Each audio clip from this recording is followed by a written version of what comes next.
Here is the voice of the working class, Rick Smith.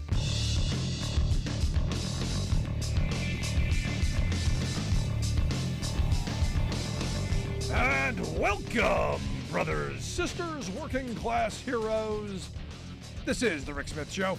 Thanks so much for being here today on the big program. Lots to get to, lots to talk about. Going to start out with a little fun, little entertainment.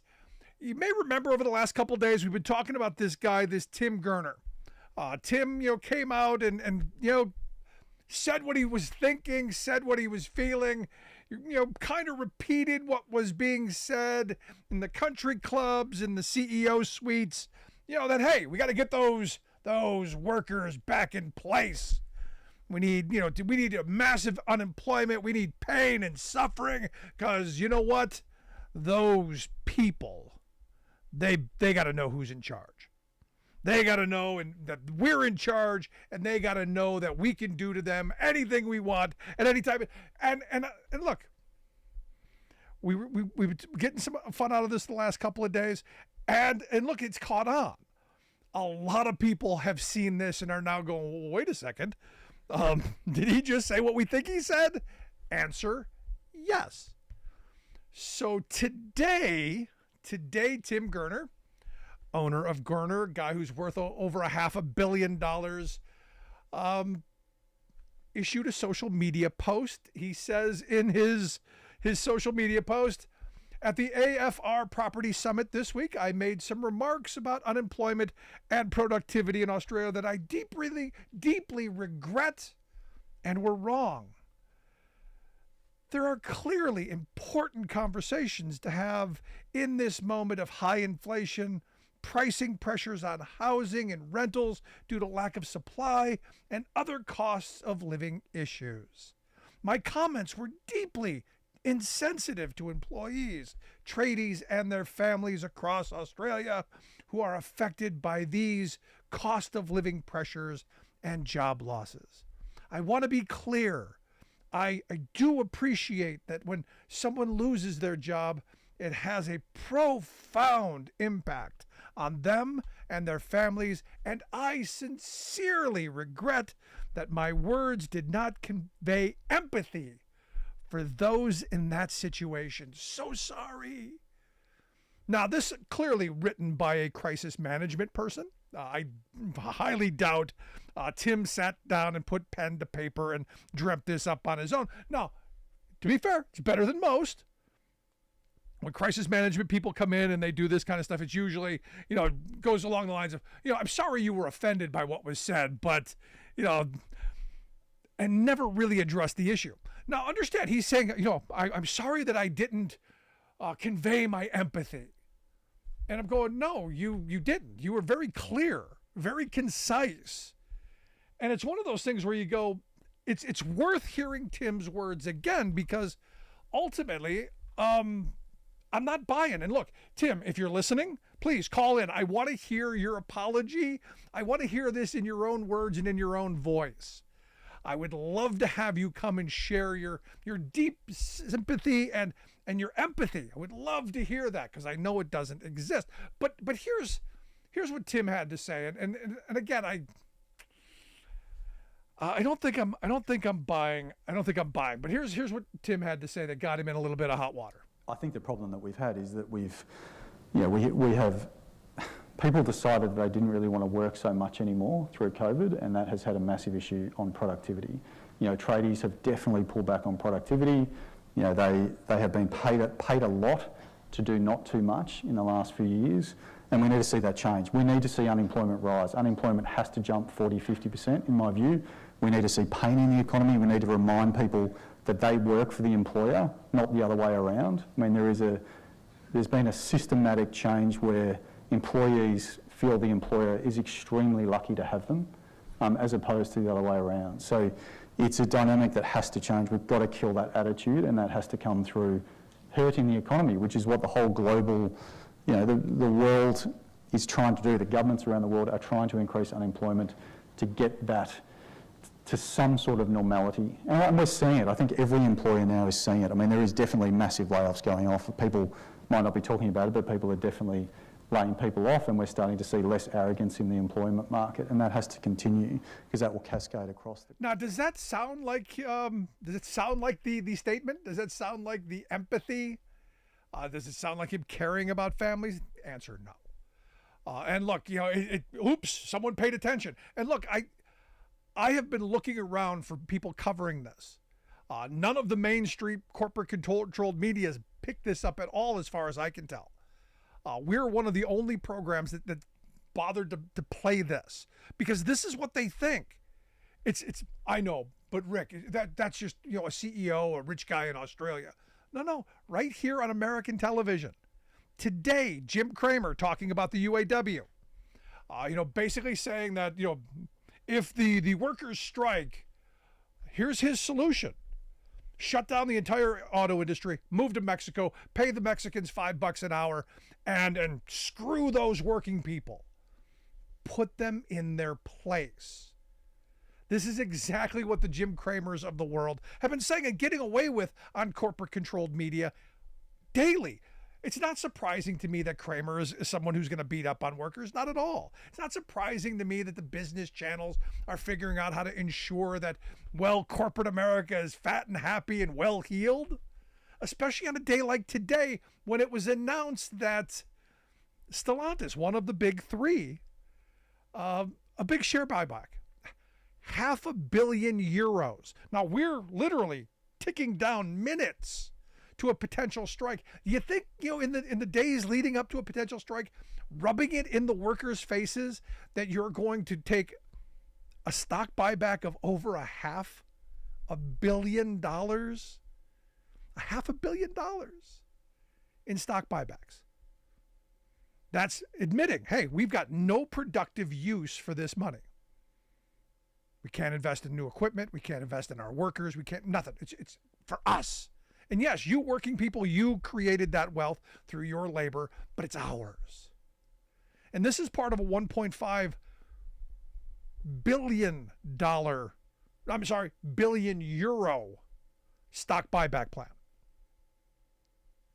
This is an awful lot of money. This could do everything the UAW wants and then multiples. But the Jim Cramers of the world, the Tim Gerners of the world, it's all about keeping working people in their place. And I've been saying this for years. We all think we're going to be the rich guy. And today I was sitting thinking about my uncle. My uncle passed last year, but he was a very wealthy guy. Started a business from scratch. He was one of those guys back in the 60s. Started a small business and it grew into something pretty substantial. And he was genuinely angered by the fact that he didn't believe his workers appreciated him enough. Not that the wealth that he was able to create was because of all of those workers. That was lost on him.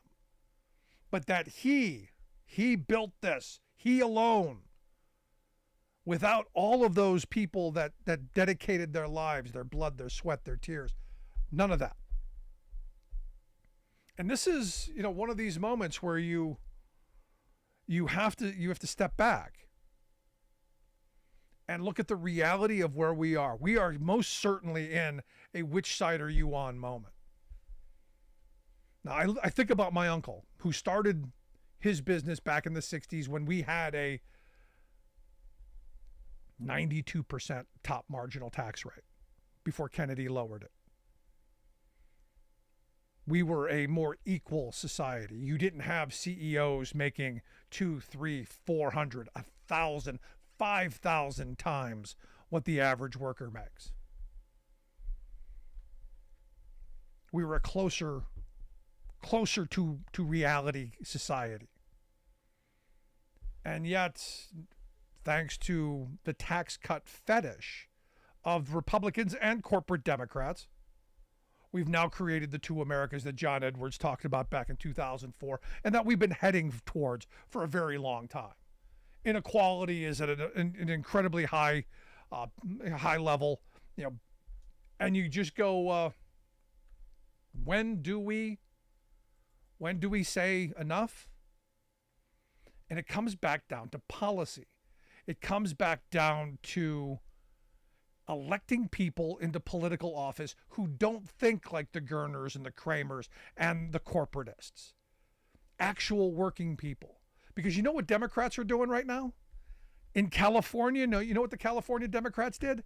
In the Senate, they just passed a bill to extend unemployment benefits to workers who have been on strike for more than 2 weeks. Hello, Writers Guild? Hello, Screen Actors? That's you.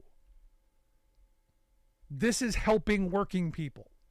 And I keep coming back to this. We need people who are going to stand up, step forward, and actually do the work of helping people. And understand, our corporate masters, what Gerner and Kramer say is exactly what they think of us. We're tools, we're negatives on a balance sheet, we're to be used and discarded at will and gotten as cheaply as possible. The fact that Kramer, without blushing, said, I'd go to Mexico. I'd shut down for 2 years. I'd go to Mexico. I'd show them. Those workers.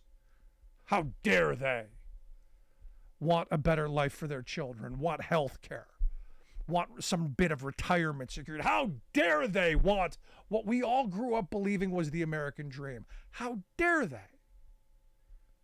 It's disgraceful what we've allowed to get over our airwaves. It's disgraceful to people that we've put into political power, and it's about time that you, me, us, we the working people say enough is enough. It's insane. I want to hear your thoughts. Email me, rick@thericksmithshow.com. Gonna take a quick break. Right back with your thoughts. Stick around. You're listening to The Rick Smith Show. We're working people. Come to talk.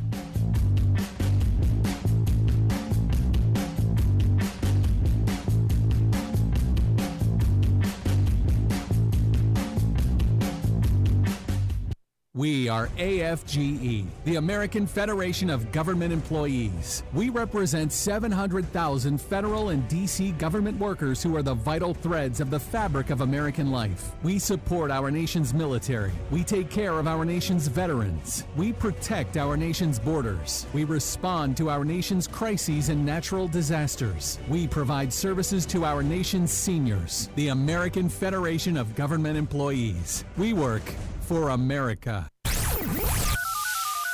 The phone lines are open. Give Rick a call at 1-866-416-RICK. That's 1-866-416-7425. Welcome back to the Rick Smith Show. Now, here is Rick Smith.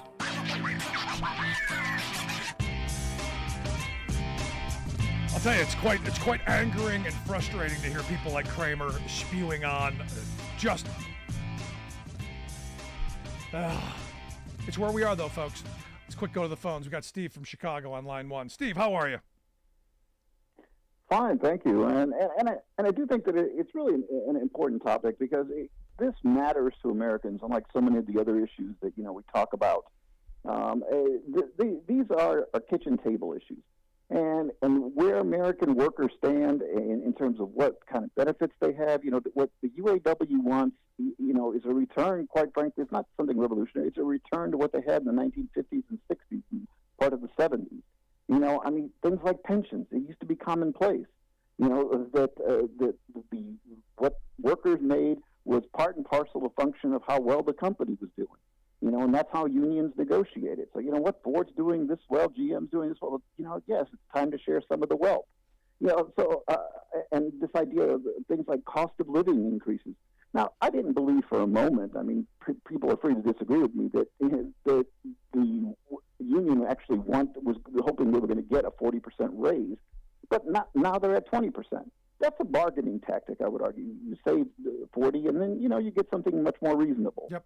I also don't think anybody is taking terribly seriously the idea of a 32-hour work week. That, I think, is something that needs to happen on a national level. It can't happen within a singular industry, especially one that's the big three in America. But let's face it, they do sell some trucks and a few other things, but by and large, the big three are a fraction of the automobile industry that they used to be. The big automobile industries, in terms of the companies that define them, are Toyota and Volkswagen. Those are the big companies globally. So the American automobile industry, again, is a shadow of its former self. So if we're going to do this, we need to make sure that all the cars that are being produced by other people companies and so forth are on the same page as we are. And it has to go across industries. It can't just be, the automobile industry. But having said that, it's an important start. It's just a way to say to people that, because of technology, since 1980, we doubled productivity and then we doubled it again. Well, I mean, has the average American seen their wages quadruple? And we've discussed this before. No, instead, we've added people from the family to the workforce and then added some more of them, all in an effort to try and say, well, this is what Americans are making today versus what they were making in 1970. Well, wait, that was when one person was working. Now you have two full-time employees, and sometimes somebody has to have another part-time job on the weekends.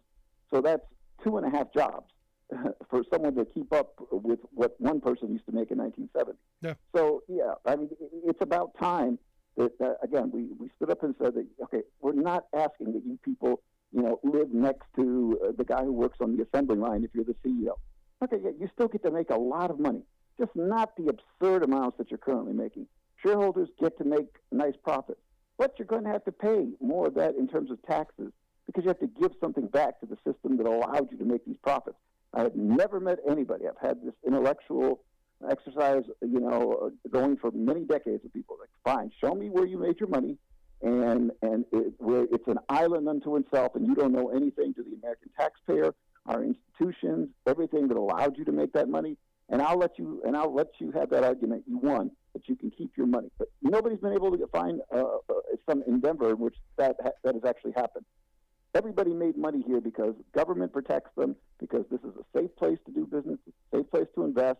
You can go to some country that's the Wild West and invest there. Your money would be gone tomorrow. Who are you going to go to? Yeah.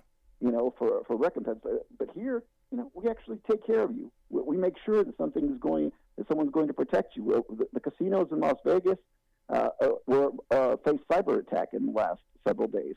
The Justice Department is all over it. Now, I run a business.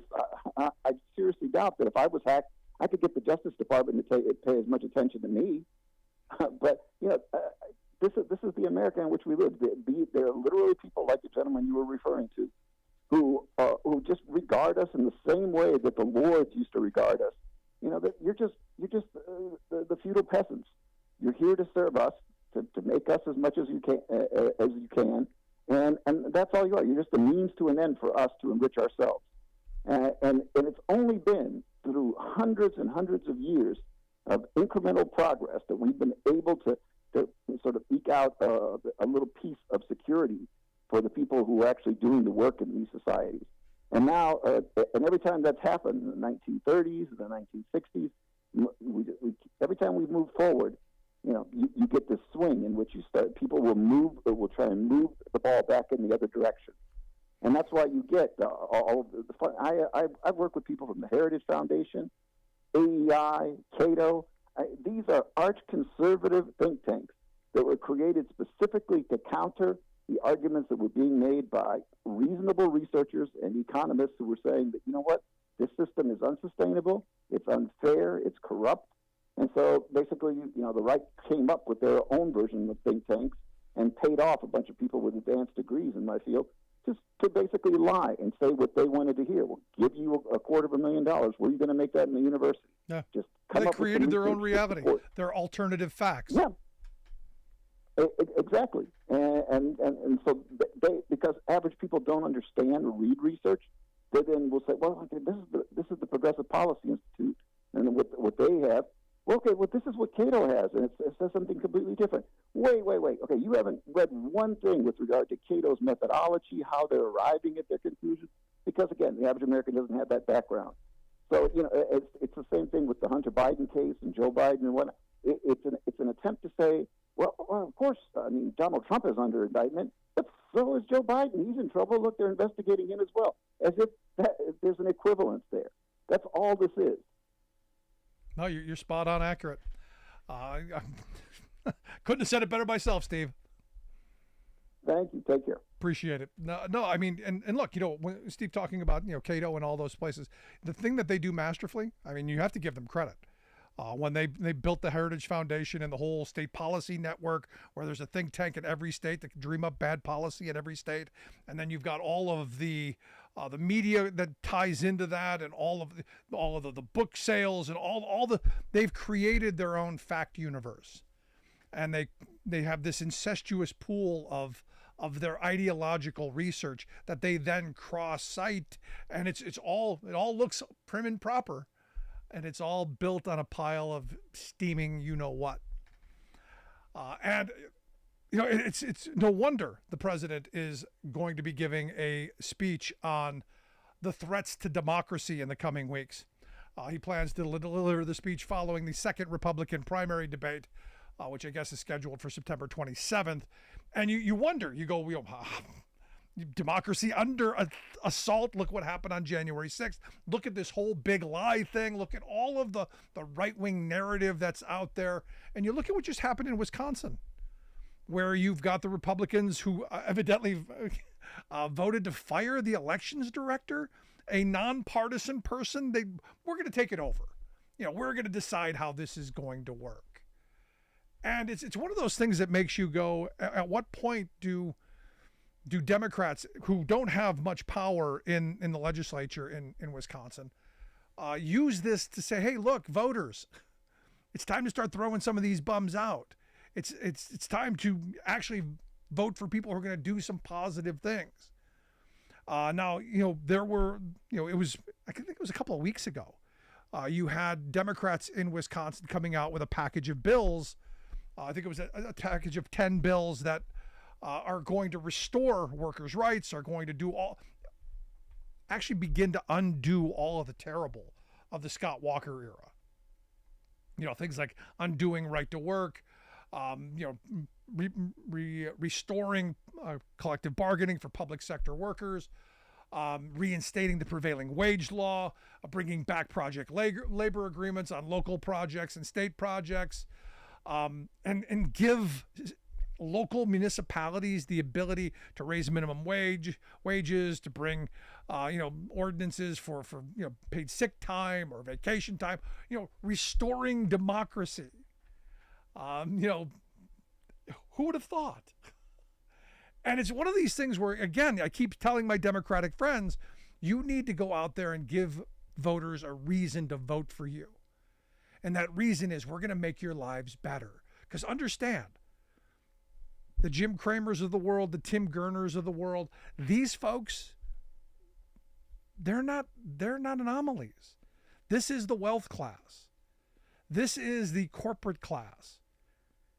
And this is the Republican Party, who has always hated working people. Look at what they do. So for me, we're in this moment. Do you believe in democracy? Do you believe in workplace democracy? Then maybe, my good friends in Wisconsin, maybe you start throwing some of these bums out who are really making a sham of your system. It's quite interesting to watch as they dismantle the democratic institutions and consolidate power. Gerrymandering, not listening to the courts when the courts say, hey, these are unconstitutional maps, firing, the nonpartisan election person. We don't need it. I want to hear your thoughts. Email me, rick@thericksmithshow.com. Quick break, right back.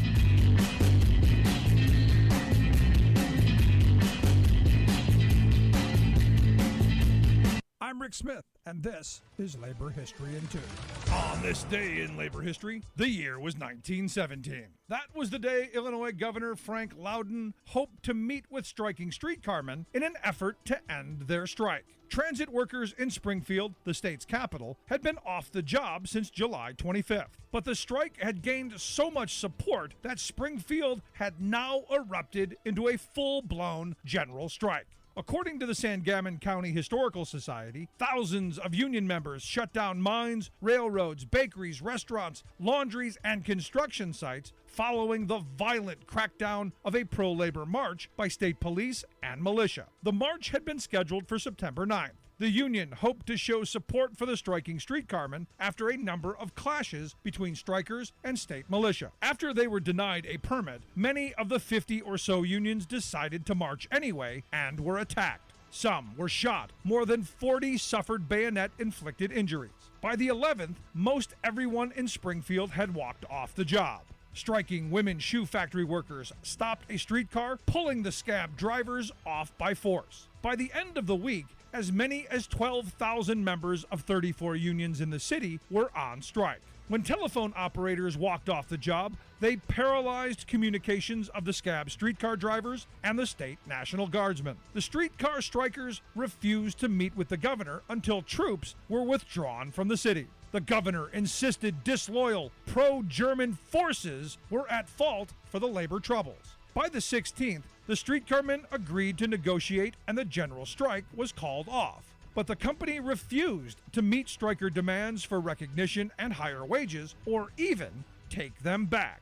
Labor History in 2 brought to you by the Illinois Labor History Society and The Rick Smith Show. For more information, go to laborhistoryin2.com. Back to school. Bright-eyed youngsters are now back in our public classrooms, filled with questions about the world around them. Questions like, what happened to our school library? And where did our librarians go? Sadly, these wholly beneficial, caring educators are being dumped in school trash bins by loopy right-wing ideologues who are out to impose their bigotry and ignorance on America. They've been on a rampage of banning books and demonizing teachers, but now the extremists are saying that's not stupid enough. Let's also launch a witch hunt against librarians. This authoritarian assault, funded by a clique of far-right billionaires and coordinated by their front groups, has been popping off across the country. But leave it to Texas Governor Greg Abbott to push it from extreme to totalitarianism. He has unilaterally seized control of Houston's school district, the largest, most diverse in Texas, installing his own whip-cracking dictatorial overseer.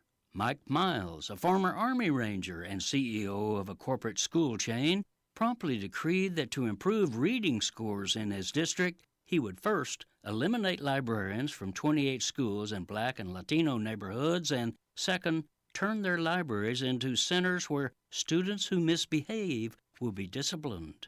Also, Abbott's education czar demands that all teachers there must reapply for their jobs, agree to follow a centrally scripted curriculum, and be monitored by classroom cameras. Of course, elimination of independent educational resources and regimentation of instruction will reduce schools to state institutions for obedience training. This is Jim Hightower saying, and that's the point. The GOP's push to remake education is a billionaire's wet dream of a compliant, subservient workforce. Don't ask questions, just keep pulling that plow.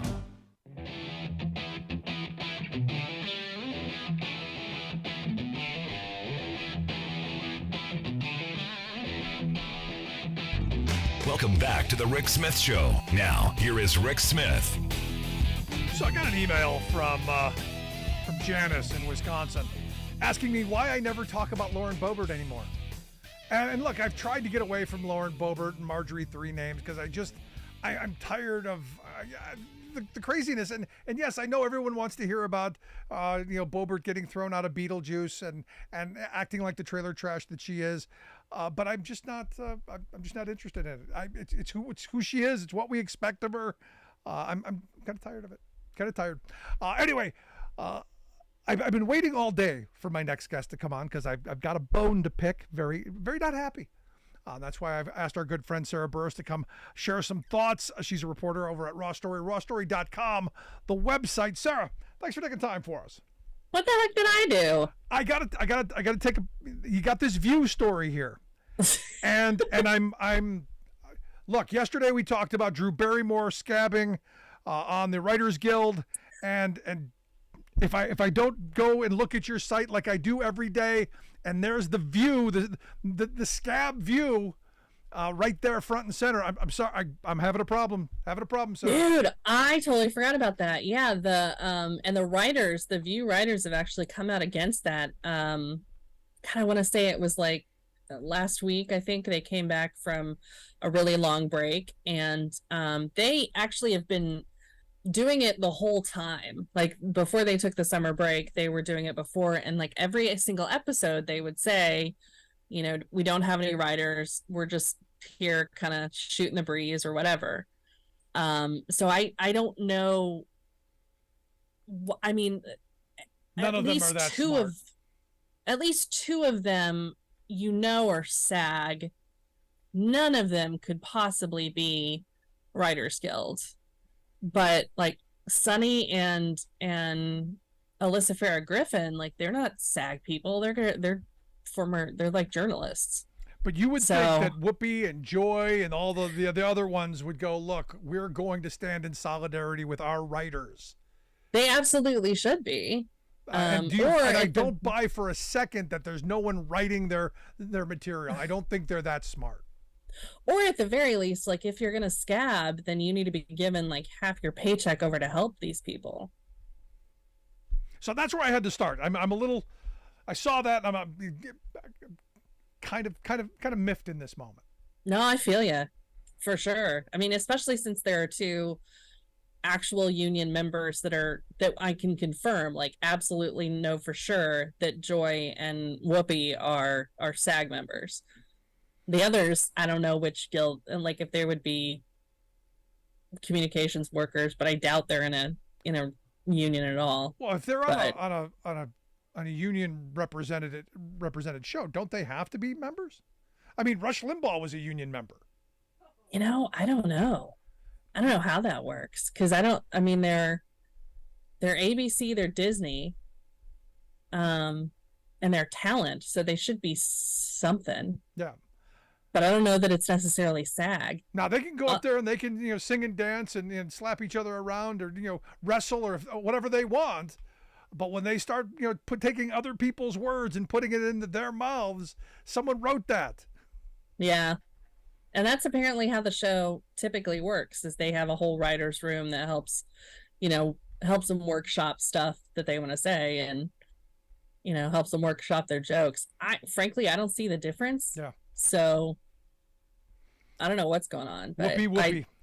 They should be donating their salaries to their writers for sure. Like have you seen the late night guys are doing this podcast, the Strike Force 5, and so they're doing this big podcast where they basically like just all hang out and talk together, and it's all an effort to raise money for their writers. So at the very least, it's like, okay, there are people that are doing cool things to help their writers out, and that's not what's happening here. No, look, we talked yesterday about Drew Barrymore, who doesn't need the money. I mean, unless she's got a bad coke problem that none of us know about, and she sniffed all of her wealth away. This is someone who doesn't need the paycheck. So to go and to do this show and stick it to her writers, who eventually will come back, that's just, I don't know, that's just, it's a bridge too far, and it's one of those things that she doesn't have to do. Yeah, that's different. That's a totally weird thing where it's just like, dude, and maybe she does have a coke habit, but she's looks a lot. She'd be a lot skinnier, I feel like, if she did. Oh, fat shaming. That's not nice. No, I mean, it's not that so much that she's big or anything. She's just, she curvy. All right, there you go. There's nothing wrong. She got boobs. Nothing wrong with that. But I just had to get that off my chest before we move on to Trailer Trash Barbie, because I thought this would be something to bring up. Is this a big deal? Are we surprised that Gun Fetish Barbie was vaping in a woman's face at a Beetlejuice theater play and singing along and being just an obnoxious little snot? Are we at all surprised by any of that? It wasn't just like vaping in a woman's face. It was a pregnant woman. Yeah, well, I'm just saying, you gonna be pro-life and tell me that you're gonna vape in some pregnant lady's face? Come on. Yeah. My favorite part about this story is that she screamed, "Do you know who I am?" Yeah, that's. And I think in the videos you could actually see her saying that. At which point, I feel like, the usher needs to be like, if you don't know who you are, let's go through your wallet and let's figure out who you are and we'll get you home. We'll take you to the mall. This way you can find yourself. But the craziest story about Lauren Boebert is apparently she's dating a Democrat who has a club that has drag queens that sing. So I am very confused what is going on with Boebert, and I don't know if that's a legitimate story or if that's like National Enquirer level. Yeah. But I'm asking, like, what is she doing at the Beetlejuice musical, and how does she know all the words to the music? I didn't know Beetlejuice had music. I didn't either. I had no idea that there was a musical, so I felt like a complete idiot where I was like, oh, wow, that's a thing. Yeah, because I first saw it and then she got thrown out of Beetlejuice. I go, are they running bad 80s movies again? That would be cool, right? Like if you had a big screen Beetlejuice, I would go to that. You know, there's a strike going on after all, and I'm not opposed to bringing back some of the classics, and that's what I thought it was. And then I found out it was a play, and that she was actually videotaping parts of it, which you're not supposed to do. But again, right. You know who she is, right? Do you know who I am? No, we really crazy. don't. I want to play a little game. I want to play a little game called Where Are They Now? Oh, God. You know, the Republicans say how much they, and especially the Q folks, how much they care about the children. This Texas pastor, a guy named Alan Murphy. Alan Murphy raped a child under the age of 14 and is going to get a plea deal that will not put him in jail at all. And unacceptable. Not going to require him to register as a sex offender. Where's the outrage? Oh my God, that's absolutely where's the outrage, and where is the civil suit as well? Like if this guy's one of those mega church pastors, my guess is that he's probably got a good chunk of change. So, you know, his survivor deserves to have a lot of that. And where are the gun nuts? Today, Hunter Biden was charged with gun charges. Where are the gun nuts? Where are the gun nuts saying that, you know, it's not a peep out of the NRA, not a peep out of the people that I work with who all have arsenals. Nothing, not a word about Hunter being charged for a gun crime. And this is actually something that they should be up in arms about, pardon the pun, because this is actually one of those weird laws where it's only applied if there is another underlying law that has been broken. So in this case, the underlying law is that he had a gun as a drug addict, which is actually not a law anymore because it just got overturned at the Court of Appeals like 3 months ago. So it's actually not that cannot actually be an underlying law. That's going to end up in the Supreme Court for next year that they're going to decide. So the idea that he lied on a form cannot necessarily be charged unless he has that underlying crime, and the crime is that he owned a gun, so as a drug addict. And so it's like, you know, if you guys are going to start saying that you're okay with this, then the next step is let's start drug testing people whenever they're trying to buy a gun. Yeah, I mean, because that's where my mind went. And do you have to be an addict? And is a user different from an addict? That's a good question too, because it specifies that I think it says like a drug abuser. Yeah. So then it becomes this language about what is considered abuse and what is not. Yeah, I mean, using it exactly the way it's supposed to be used. In a lot of the states where they're passing legalization of marijuana laws, they have written into the laws that you cannot apply for any kind of a gun permit. Like in Oklahoma, if you have a pot card, you cannot apply for any kind of concealed weapons permit. You can't get a gun. I mean, and that blows my mind too, because it's just like, again, with the Second Amendment people, you say that this is such a huge deal, but whenever it comes to like being able to parse out who doesn't get a gun, you seem to be fine with it. Yeah, I mean, you know, especially with, you know, most of the people I know who have smoked pot, they're kind of mellow. They're kind of people I don't think, you know, we'd be okay having guns. Now my drunk friends, drunk friends with guns, those are problem people. Right. I feel like the pot friends are just gonna be like, yo, man, it's all good. Like that's the thing I always thought was funny, the idea about driving under the influence of marijuana. I just feel like you'd be going very slowly, you know? Whereas if you're drunk, you're like all over the place. And so, yeah. But you know, what's interesting to me is you know, I had this thought today, and maybe you'll come along with me on this. Maybe you won't. I've been watching the Republicans go after Biden at every opportunity over Hunter. And Hunter's got some real problems. Yeah, he's done some illegal stuff. He's going to have to, if he did the crimes, he's going to have to do the time. There's no question about that. I've said he's a degenerate, you know, and I'll stand by that. But I look at Joe and I look at all the stuff that this guy has done. This is what a good father does. At least in my mind, you know, the phone calls, the constant phone calls, the constant contacts, you know, even when you're busy, this is what a parent does. And it popped into my head today. You know, the question, is it just that conservatives are really crappy parents and really have no idea how to raise it? I know they've got child fetishes. We want them born, you know, we want them pumped out, but we don't know what to do with them because we're not going to feed them. We're not going to clothe them. We're not going to give them an education. We're not going to get them health care. We're not going to do any of those things, but we're going to make sure they're born. It just made me think today that they're really crummy parents and that this now makes sense. That may very well be the case. And it seems like the big discussion today has been, you know, why is it that Joe Biden, instead of sort of like distancing himself from his son, why instead is he embracing him? And for anybody who has had an addict in their family, if you get them off drugs, the most important thing that you can do is to make sure that you're in constant contact and care and making sure that there is not a relapse there, that there's not a reason for relapse. Like, you look at what was going on in Hunter's life at that time, like his brother was dying, like there was a lot of trauma happening. And so like making sure like that your family member is in a good place is important. And so instead of, you know, Biden sort of shoving his son away, he's really just embracing him and pulling him a lot closer. And I think that's a perfect example of good parenting. No, and this is where my mind went today, because I'm thinking about it. I'm going, you know, what if I'm in this situation? You know, what do I do as a parent? And I do exactly what Joe's doing. You stand. There's some things that are more important than politics. There are some things that are more important than today's news cycle. And you know, I give the guy credit, man. And I think this is something that we all should be giving him credit for.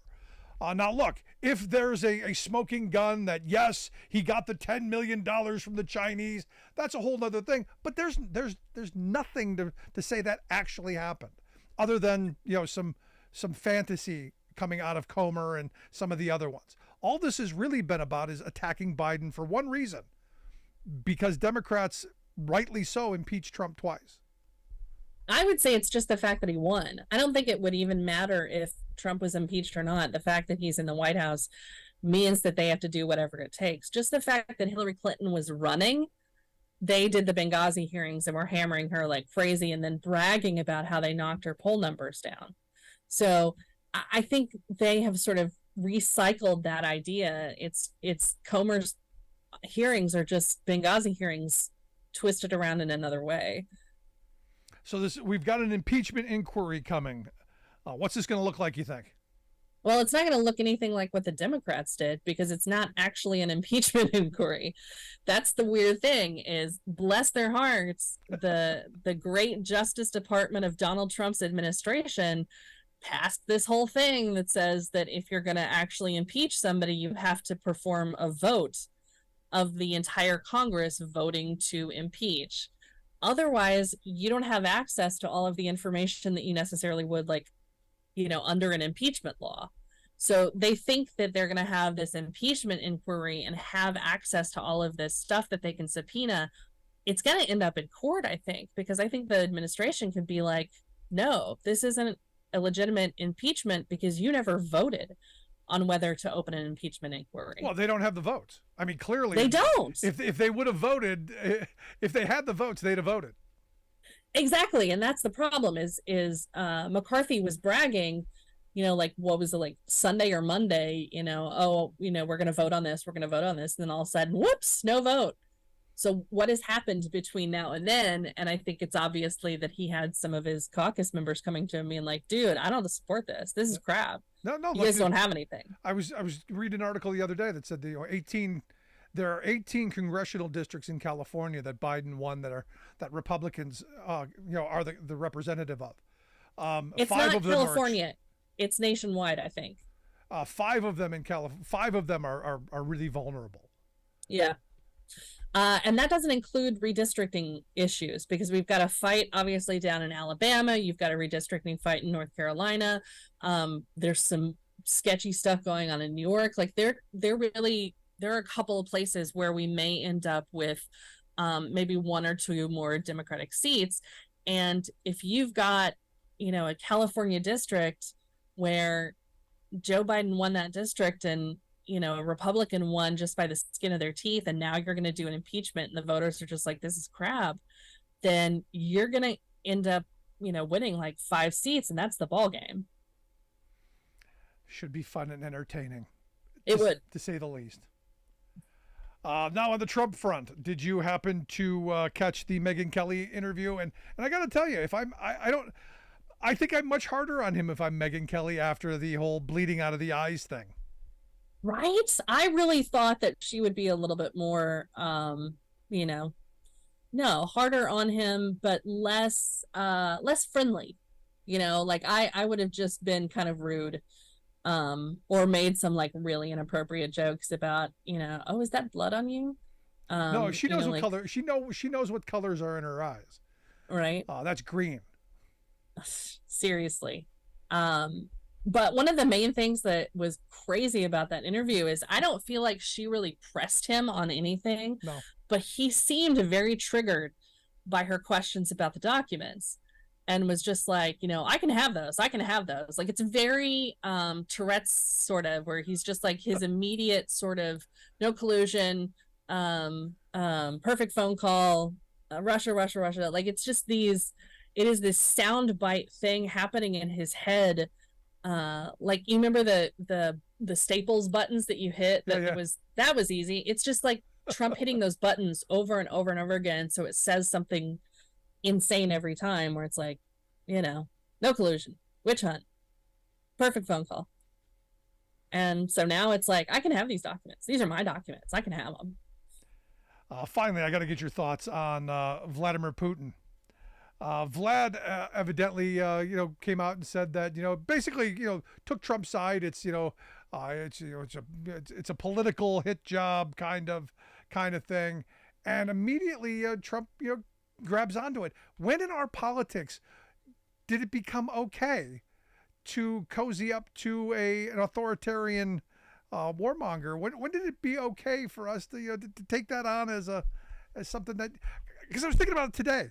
The political careers that were ruined by just minor things. Dan Quayle misspelling potato in front of a classroom. Dukakis wearing a military helmet and looking like a little kid in a tank. Gary Hart, got caught with his pants down. I mean, we could spend, all day just going through things that were minor, that, Howard Dean with that, scream because he didn't have a voice left. This guy takes basically the comments of a dictator and goes, yeah, I'm right there. Which is pretty much because anybody who compliments him, he will embrace. He is so easy. And I think that Putin is very well aware of that, where it's just like, you just flatter him and he's going to embrace you. People who are smarter than me, who know about foreign policy, were talking about this and saying that this is kind of Putin's only option at this point, where he's completely screwed up on Ukraine. He's losing. It's not going to end well for him. And so he's got to come up with some way that he can win something. And it may very well be that he fights to get Donald Trump elected again, and it might work. Are you surprised with all the Republicans who have come out on the side of Putin on this? And yes, I mean, are you? I mean, I'm literally shocked at the number of, and it makes me wonder. I look at someone like Tulsi Gabbard, and I'm going, whose payroll is she on? Yeah, well, obviously, I think she's on that payroll because it's so weird. It's like, it just doesn't make sense for somebody in their history, like their whole history in life, working for, especially her working in the military, and then all of a sudden she's pro-Putin, and you're like, what happened? I mean, because Putin said what's happening with Trump is a persecution of a political rival for political motives. This shows the whole rottenness of the American political system, which cannot claim to teach others about democracy. Now, this is a guy who throws people out of windows. This is a guy who lawn darted the head of the Wagner Group. This is a guy who gave a polonium-210 tea mixture to somebody, a journalist. I mean, I don't know that you want to cozy up to that. I don't understand why you would. I mean, you're talking about somebody who, if one of his buddies gets arrested in another country, they're going to kidnap an American so that they can do a hostage negotiation and a swap. I mean, that is his MO. Yeah. And that is basically how we ended up with a Wall Street Journal reporter behind bars in Russia, who now they're saying, oh, he's a spy. It's like, really? Here we go. Really? Again. Here we go again. But Sarah, I appreciate the time as always. Great stuff. Make sure you check out the website, rawstory.com. Sarah Burris, reporter. Thanks, Sarah. Appreciate it. Thank you. Have an awesome weekend. You as well. Quick break. Right back. Stick around. You're listening to The Rick Smith Show. We're working people. Come to talk.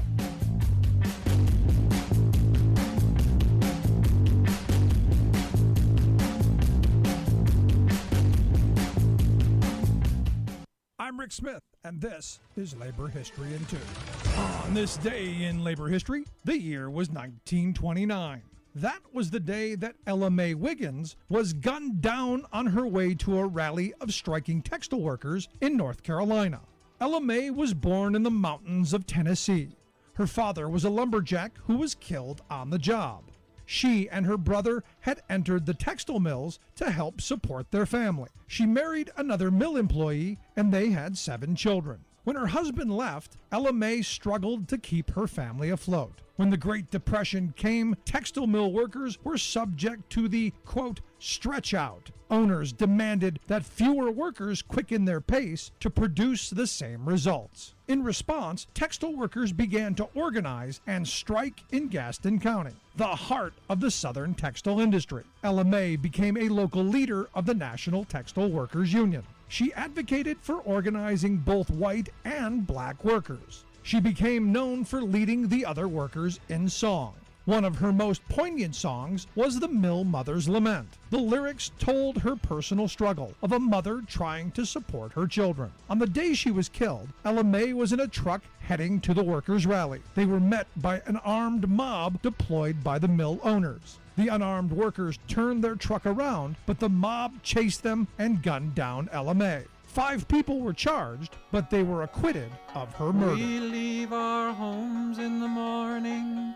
We kiss our children goodbye.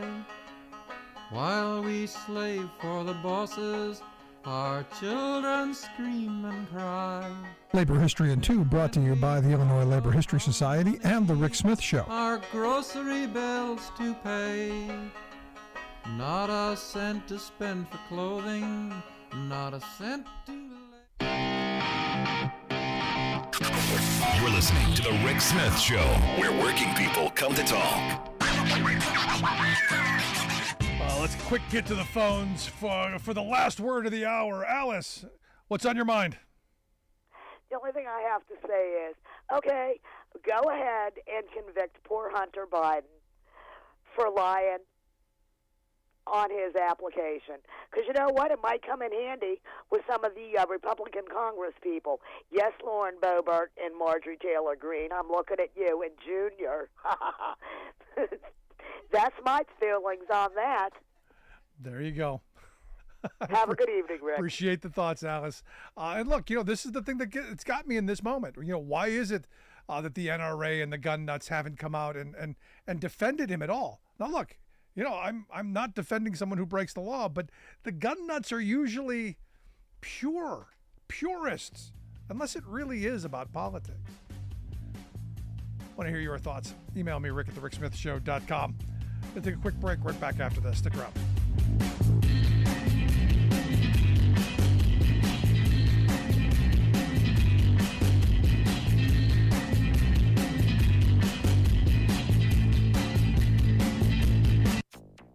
18,000 to 20,000 people could be dead in the wake of Monday's historic floods. Monumental humanitarian crisis in Libya after catastrophic extreme flooding. It is striking that we've already surpassed the annual record. U.S. hits new record for billion-dollar weather disasters in a single year. Plus, Texas heat and drought causing widespread damage to local water systems. All of that damage and more straight ahead. From BradBlog.com, I'm Brad Friedman. And I'm Desi Doyen. Stand by for 6 minutes of independent green news, politics, analysis, and snarky comment. No one is saying that climate isn't changing. What we are saying is the business model is a monumental grift. Wait a minute, are we talking about climate change, Greg Gutfeld, or Fox News?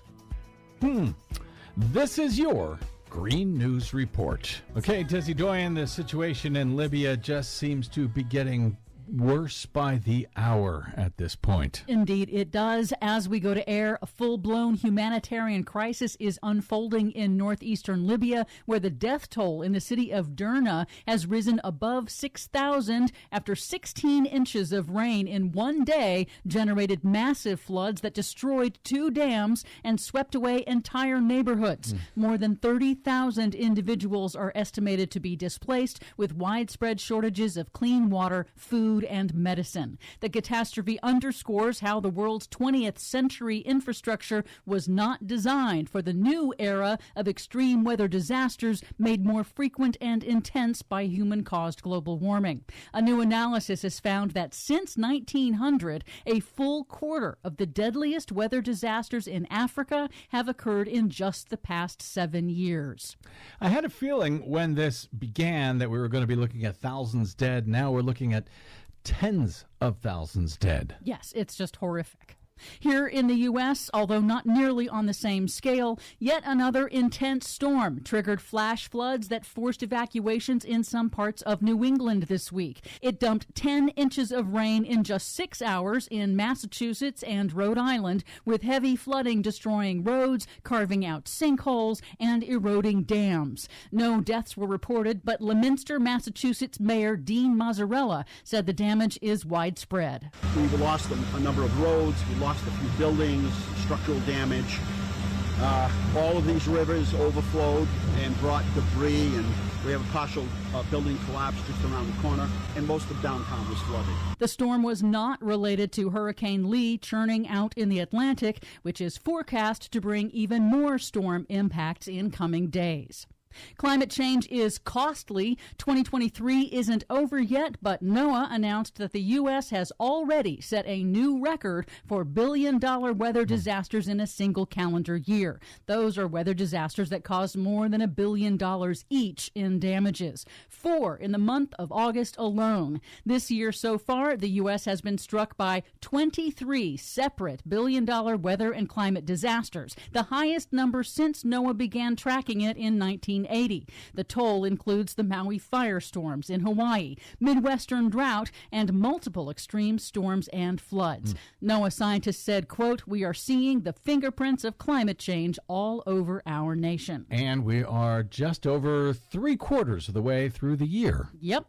And in Texas, this summer's record heat has damaged water systems across the state. The Texas Tribune reports that as heat and drought dry out the soil contracts, displacing and rupturing underground pipes, forcing cities to find new funding to fix thousands of new water leaks. And that, in turn, is hampering water conservation efforts amid a drought and highlights additional vulnerabilities of our critical infrastructure to man-made global warming impacts. But there is some good news. The Federal Emergency Management Agency this week announced $3 billion in new funding for communities in 27 states to build infrastructure resilience against climate change-fueled extreme weather, thanks to funding from the Bipartisan Infrastructure Act. Germany enacted a new law banning installations of most oil and gas heating systems starting in 2024. Good. Critics say the law's targets were watered down, but it will still cut emissions from the home heating sector by nearly 2/3. And finally, encouraging news for building electrification. A new study finds that even in sub-zero temperatures, all-electric heat pumps actually outperform fossil fuels. Even at temperatures down to minus 30 degrees Fahrenheit, electric heat pumps are twice as efficient and cheaper than oil and gas heating systems. And that may be why in Norway, electric heat pumps today make up almost all heating installations. And beginning next year, a whole bunch of Americans are going to be able to put heat pumps into their own homes and have them paid for under the Inflation Reduction Act. Yep. For much more on all of these stories and the ones we couldn't get to today, check out our website at greennews.bradblog.com. Are you tired of think tank approved corporate news and commentary? Are you tired of CEOs telling you what to think, who to hate, and who to vote for? Well, welcome to the Rick Smith Show. We don't take orders from some boardroom, and we don't do focus groups or talking points. We don't work for them, and we never will. I'm Rick Smith, and I work for you. Join us daily at thericksmithshow.com and download the podcast and never miss a minute.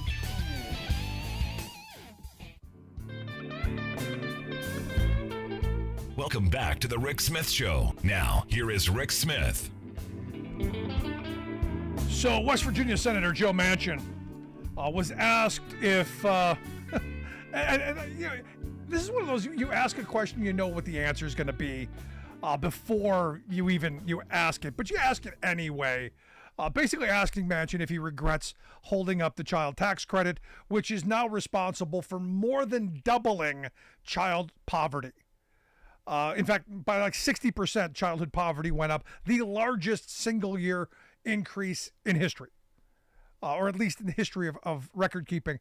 And his response was that it's deeper than that. We all have to do our part. The federal government can't run everything. And I'm going, we're not asking the federal government to do everything, just asking them to do something. And I think feeding children, kind of a good something to be doing.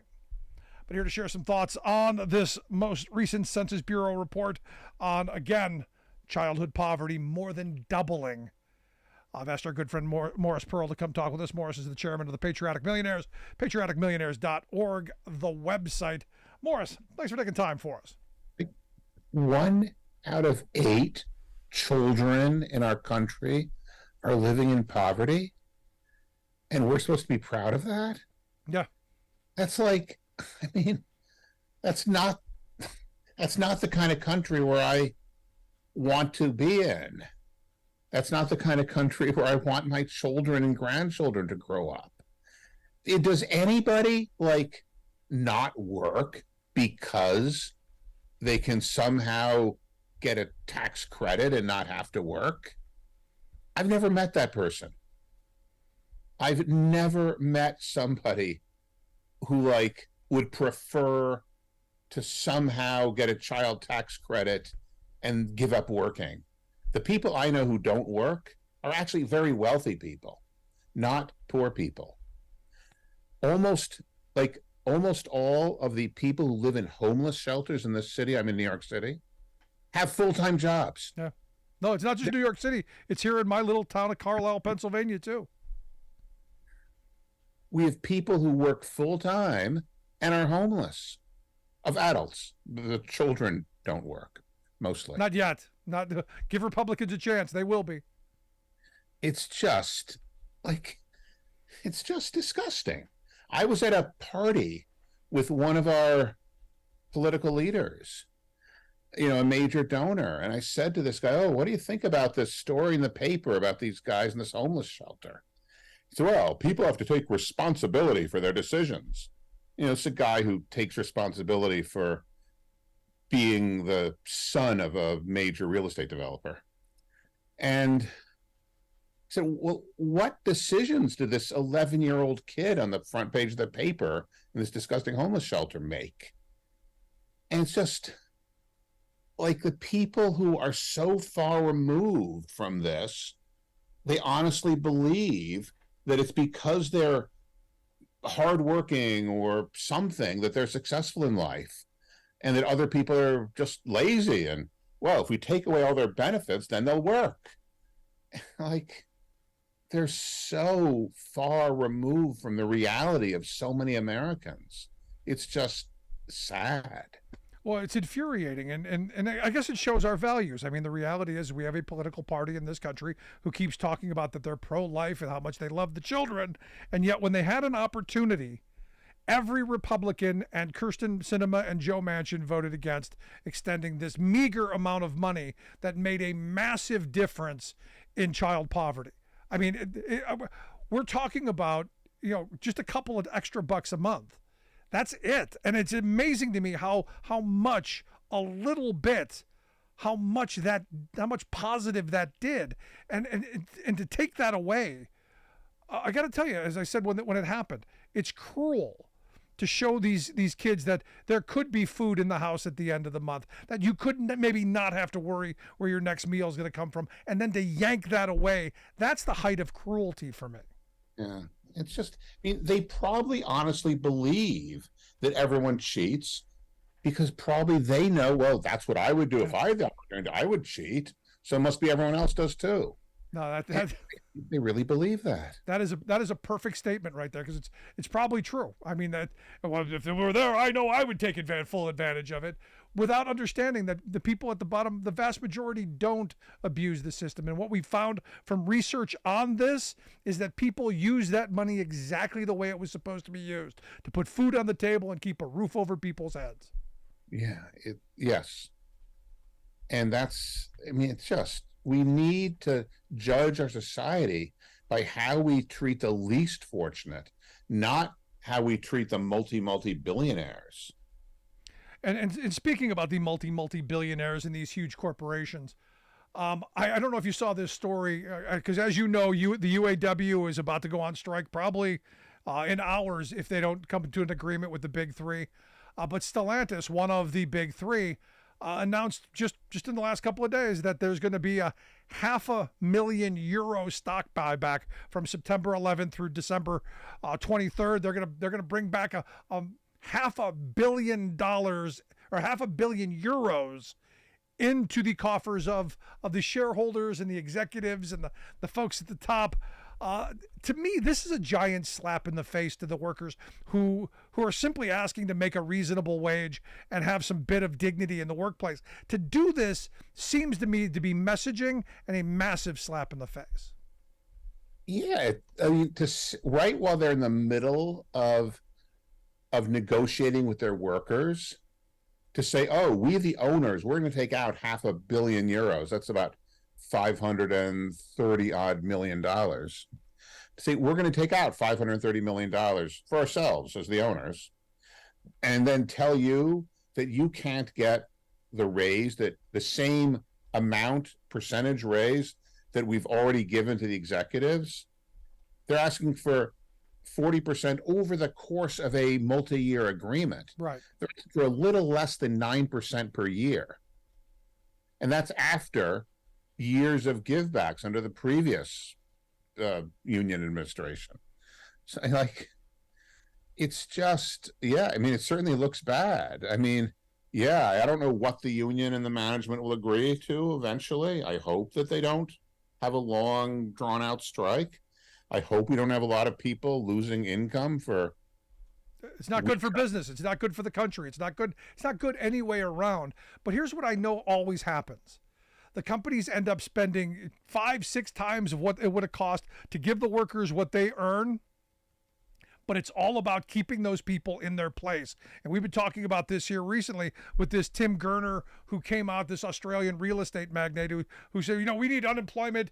We need to put those workers back in their place.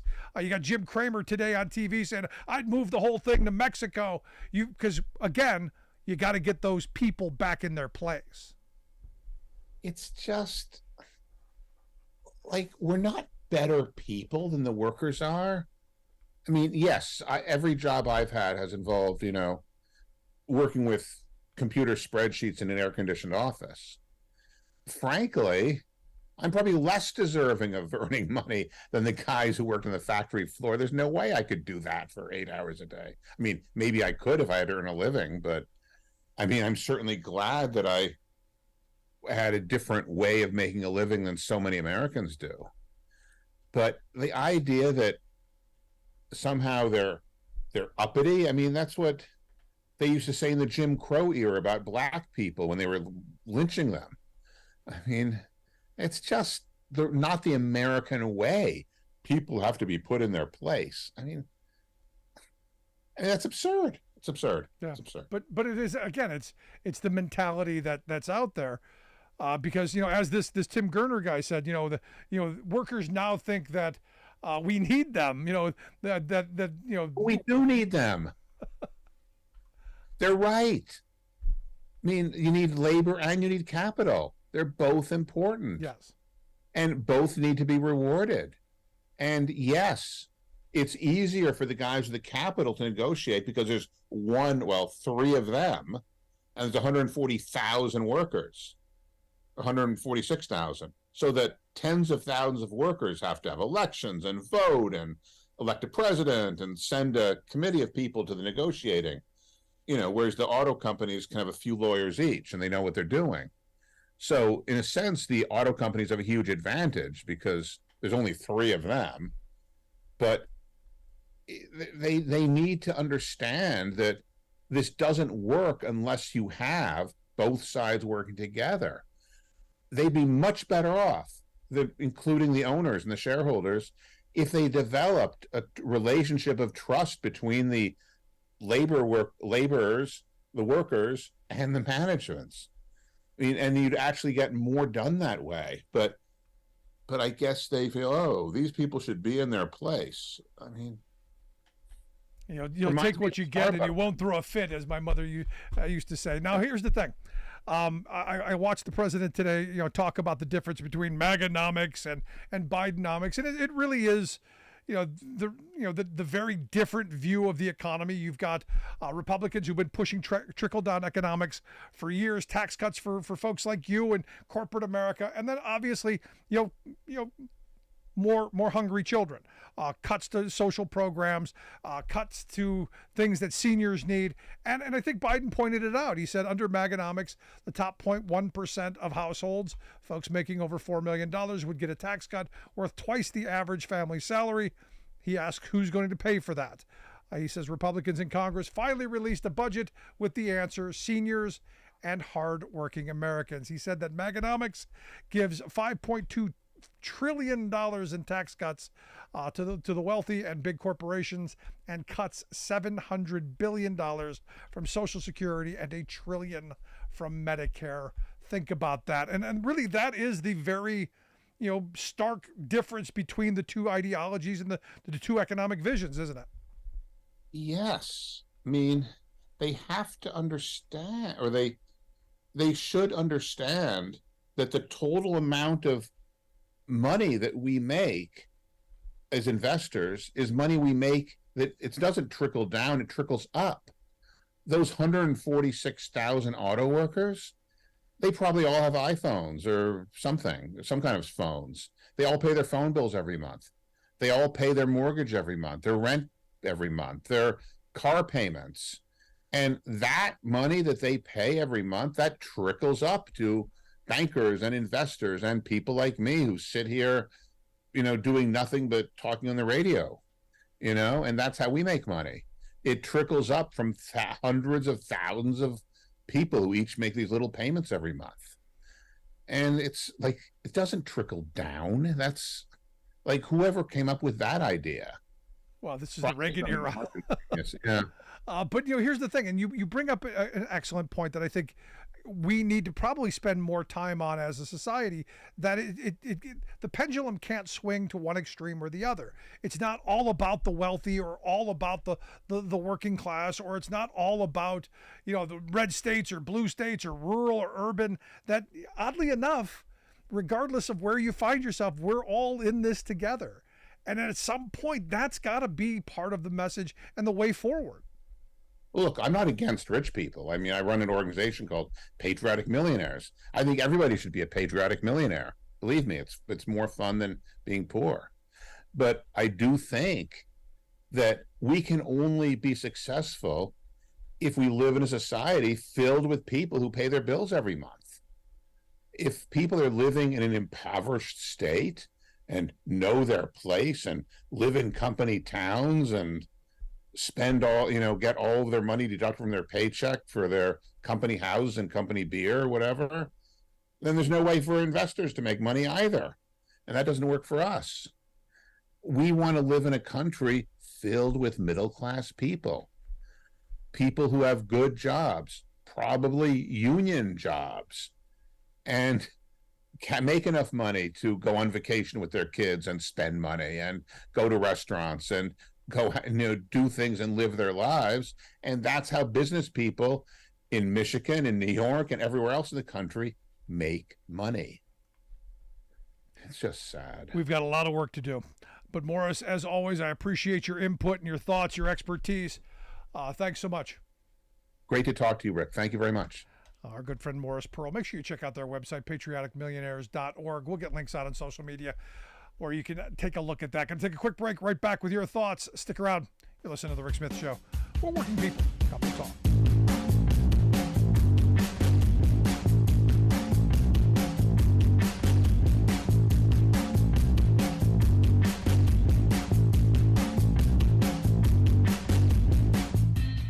We are AFGE, the American Federation of Government Employees. We represent 700,000 federal and D.C. government workers who are the vital threads of the fabric of American life. We support our nation's military. We take care of our nation's veterans. We protect our nation's borders. We respond to our nation's crises and natural disasters. We provide services to our nation's seniors. The American Federation of Government Employees. We work for America. The phone lines are open. Give Rick a call at 1-866-416-RICK. That's 1-866-416-7425.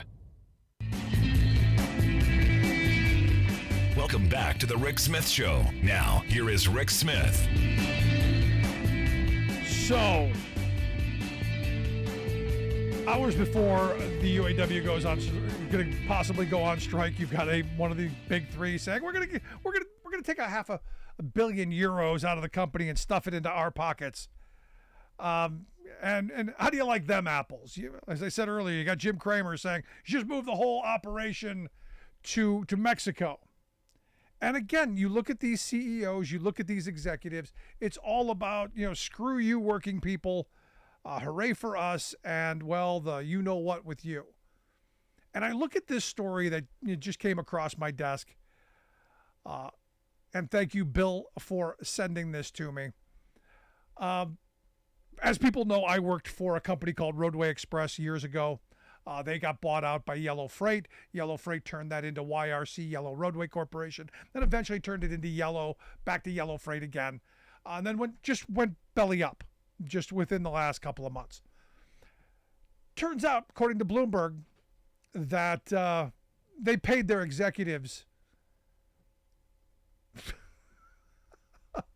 $4.6 million in retention bonuses as they're closing the doors.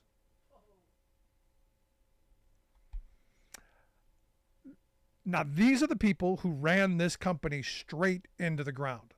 This had been one of the biggest trucking companies in the country. They at one point were number one or number two for years. Them and Roadway Express were number one and number two. When they were number two, they bought Roadway, which was number one, and they were going to build this massive powerhouse. And somehow they couldn't figure out how the redundancy they had in terminals, because most places you went, there was a Roadway terminal and a Yellow terminal right next to each other. They couldn't figure out how their idea was to take on massive debt, and that they could, they could pay it off by screwing over the workers and closing places and getting rid of workers. What they hadn't planned on is, well, most customers at the time were brand specific, so they end up losing a ton of customers. And then the recession of 2008, the collapse happened, and they were screwed. And these executives put themselves in this mess. And what do? And we do this all the time. Whenever these companies go belly up, we have to have retention bonuses, which means that they're going to take an enormous amount of money out of the company that could have gone into paying health care and retirement and some of the other things that the workers, because as I understand, some of the workers, as I've been told, haven't gotten their vacation pay yet. But these guys, they got their retention bonuses. When do we wake up and realize something stinks in Denmark? There's something wrong here. For instance, you want to talk about something wrong? I looked at Marsha Blackburn's Twitter account, senator from Tennessee. She writes, Obamacare has been an utter disaster for Americans with pre-existing conditions. Now remember, if you had pre-existing conditions before the Affordable Care Act, you didn't get insurance anywhere. You were done. Nobody was going to cover you. She tweets this article by a think tank, a right-wing think tank, and a Kansas representative,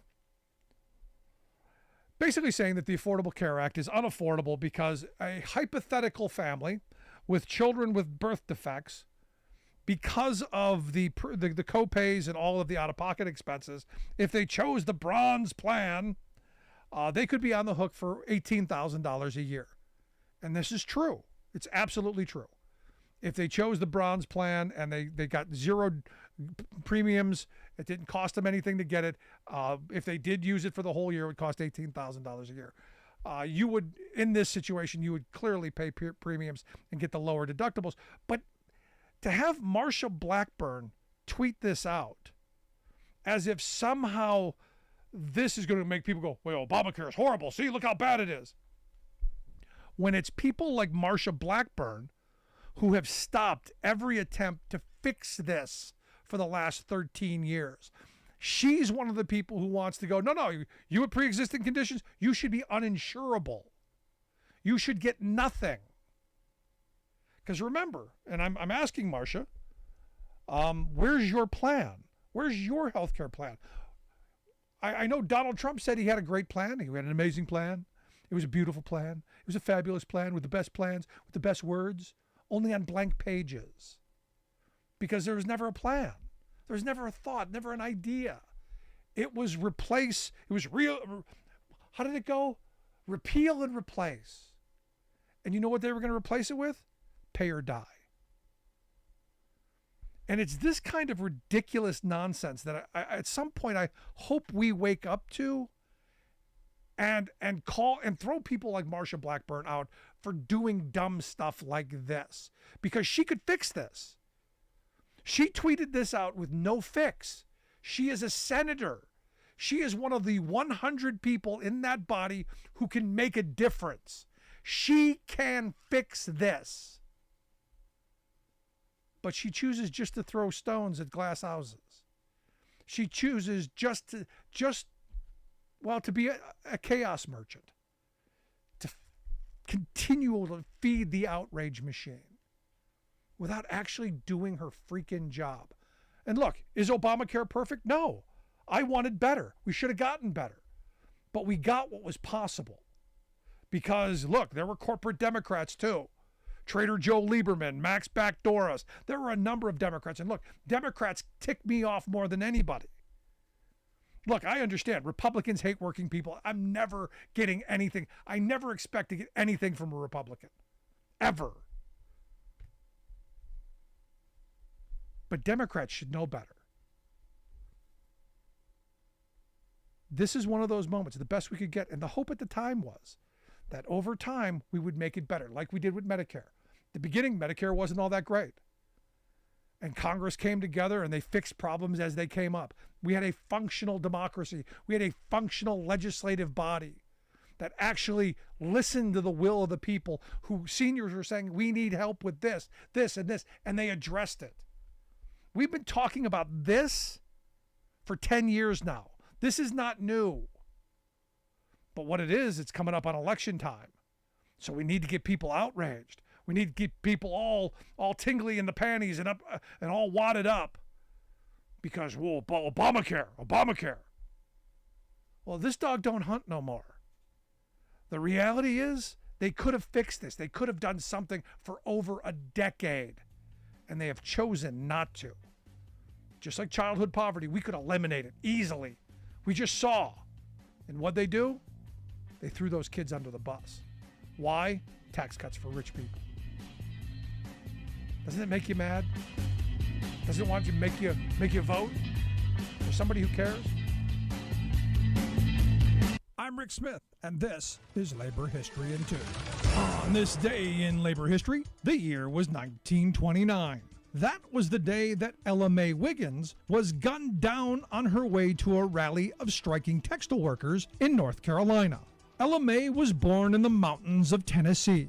Her father was a lumberjack who was killed on the job.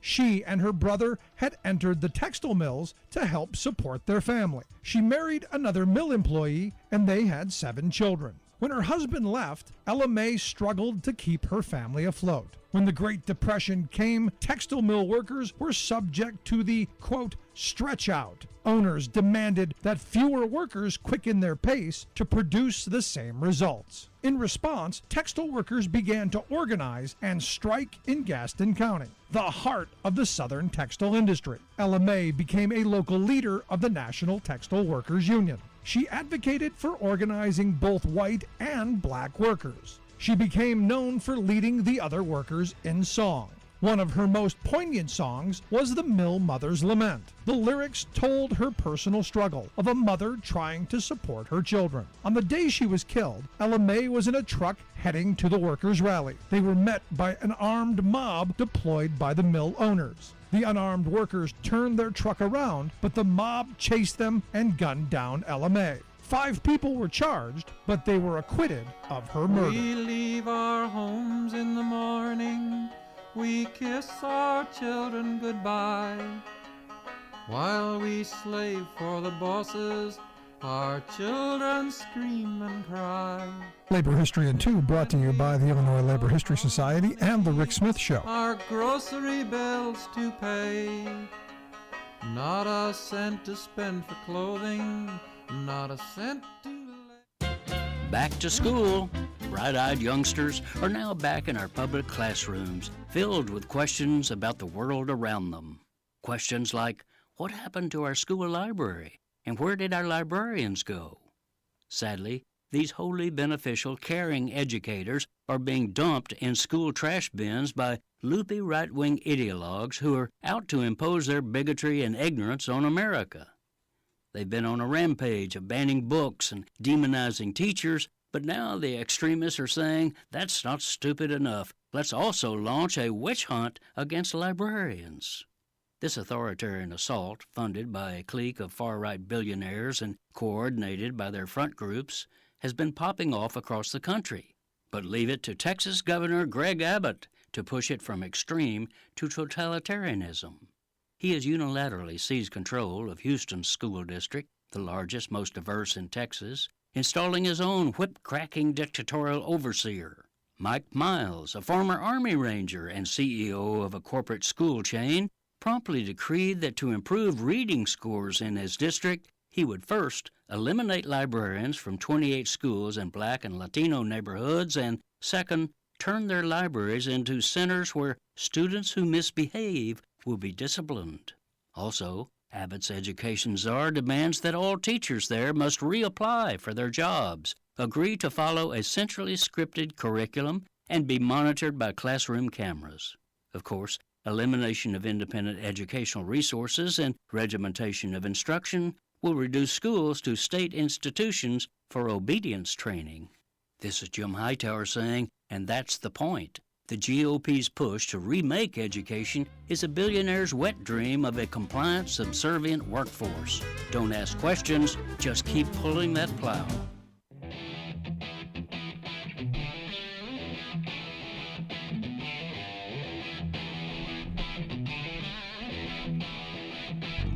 Welcome back to the Rick Smith Show. Now, here is Rick Smith. You may remember last time around, it was 2 years ago, actually. Wow, was it that long ago? Yeah, I guess it was. We met a guy who was running for State House here in my state of Pennsylvania and had a really cool gimmick idea to raise funds. Because, look, raising money as a candidate, really difficult, especially in races that aren't viewed as competitive. And look, I say every race can be competitive with the right candidate, the right resource, and the right energy. And when I saw this guy, he had long hair down to, almost to where, beautiful, huge head of hair. And he ran on, should I cut it or keep it? And you could make donations. I obviously made a donation in the cut it category. And ultimately, he did. He followed through on actually cutting a lot of hair, and then donated it to a charity, which I thought was fantastic as well. Well, he is now running again. And I can't wait to hear what he's got in store for us this time around. That's why I've asked Dan Almany to come talk with us. Dan is a candidate for the 92nd House District here in Pennsylvania. DanforPA92.com is the website if you want to check that out. Dan, thanks for taking time for us. Hey, thank you for having me. It's a real pleasure to be back on the show. And not quite as long this time around. I got to tell you, that gimmick, it's stuck in my mind, and I'm sure it's stuck in other people's minds as well. Which again, branding is huge, but also raising a couple of bucks just as important. Yeah, I think that was one of our most successful fundraisers we had last year, and like you said, that is the biggest hurdle, especially for a first-time candidate like I was last time, in a very rural, red part of Pennsylvania. You know, we had a great community support, but trying to get some of those extra dollars in, that was a big one of the bigger boosts we had. Now I can't imagine, 2 years ago things were bad, things were crazy. Worse, yes? Oh yeah. Well, I mean, there's just been so much that's been going on with the PA House.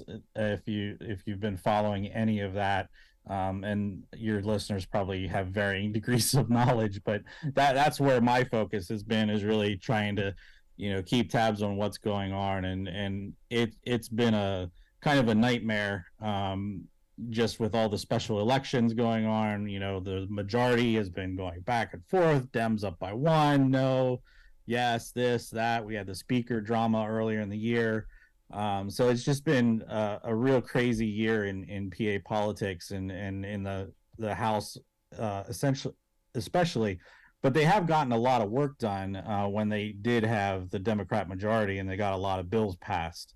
Unfortunately, for us here in Northern York County, in our rural area in the 92nd, our representative has just been even worse than before because she's in the minority. So it's really sad, when you have somebody like her in the House voting against and advocating against giving kids lunch and breakfast at school, lobbying and calling out, voting against property tax relief for senior citizens, which are the majority of my neighbors, have been in their homes for 30, 40, 50 years and on fixed incomes, and it really speaks to a lot of the things that you've been talking about this whole hour is, the class warfare that is going on and the corporate greed in the country as a whole. It all trickles down and filters out into our communities. Yeah. And, I look at someone like Dawn Kiefer or my representative, Barb Gleim.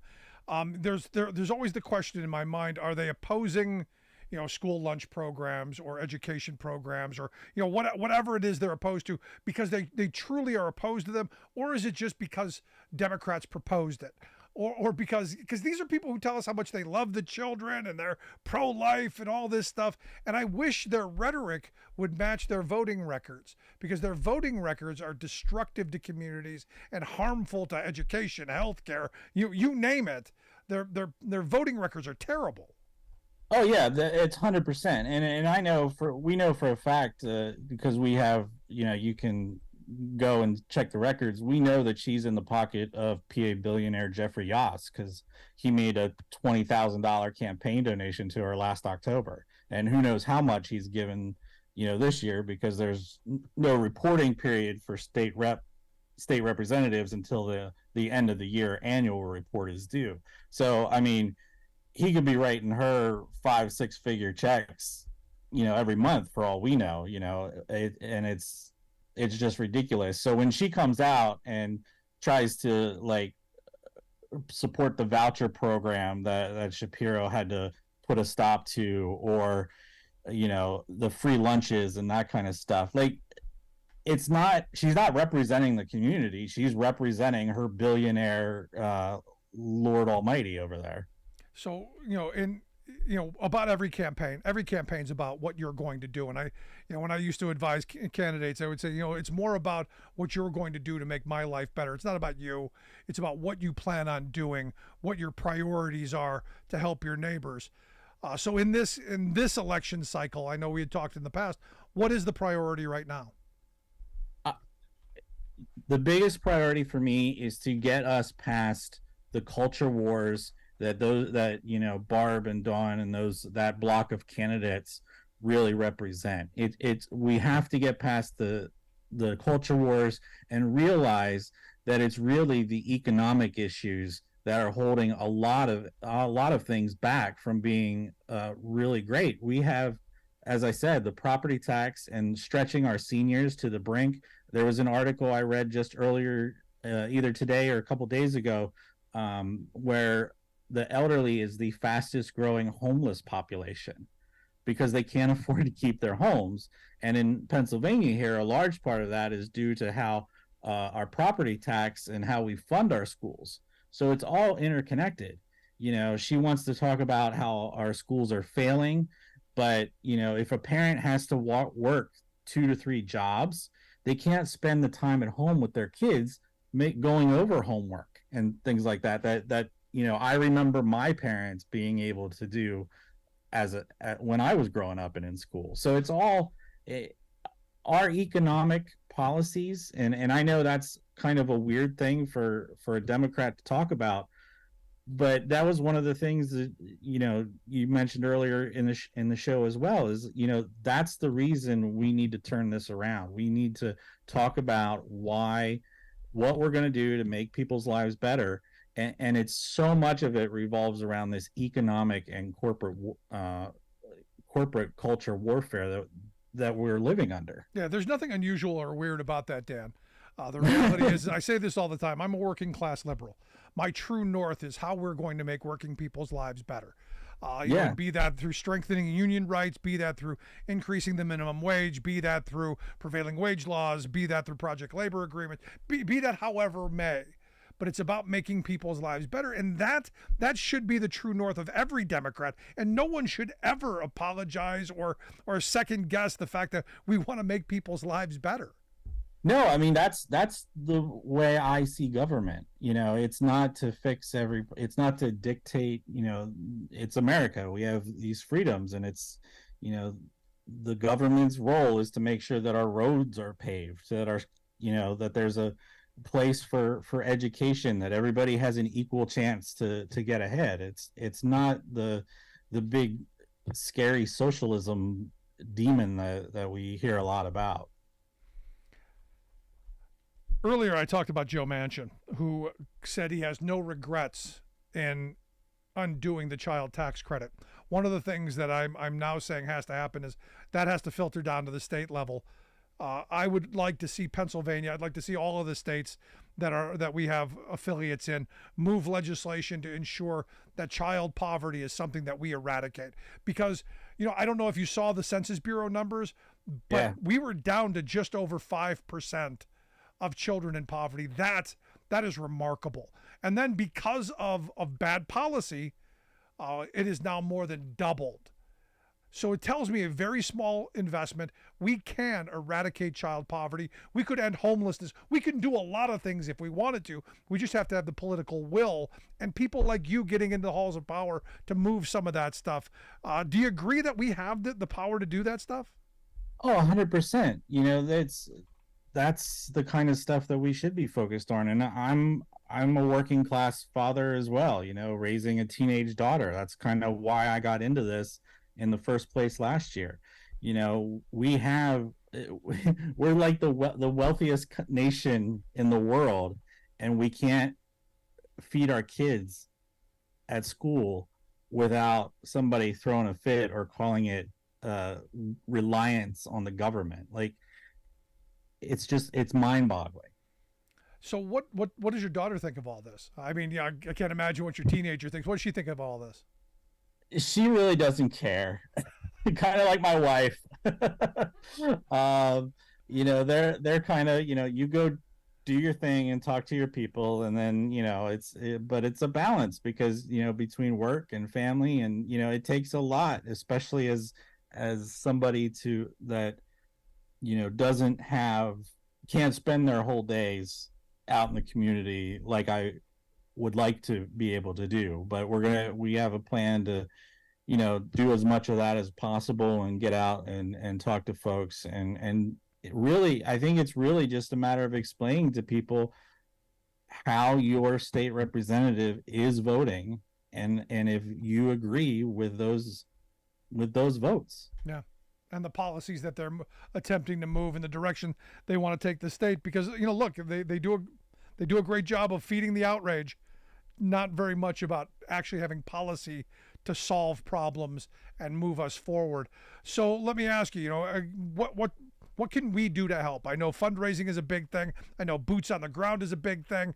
If someone wanted to help, wanted to get in contact, what do they do?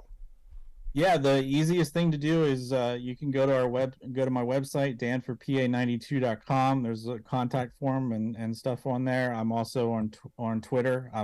Don't refer to it as a letter. It's Twitter, and on the Facebook as well. So, any of those, it's danforpa92. Happy to, if you want to reach out, email would be teamdan@danforpa92 as well. That's a good way. And yeah, I mean, those are the two biggest hurdles that we face, is money and manpower, and anybody that can help us, one can lead to the other and vice versa. So that's going to be where we make a difference in talking to our neighbors and trying to bring our neighborhood a little closer together like we used to be, because attempt to reunite them. No, yeah, here's the thing, because as you pointed out earlier, your opponent is well funded by billionaires, and it's one of those things that I always throw a quote out from my grandfather in these moments. If a billionaire, if a rich guy's going to take a buck out of his pocket to tell you you don't need something, you better spend two to get it, because they understand return on investment.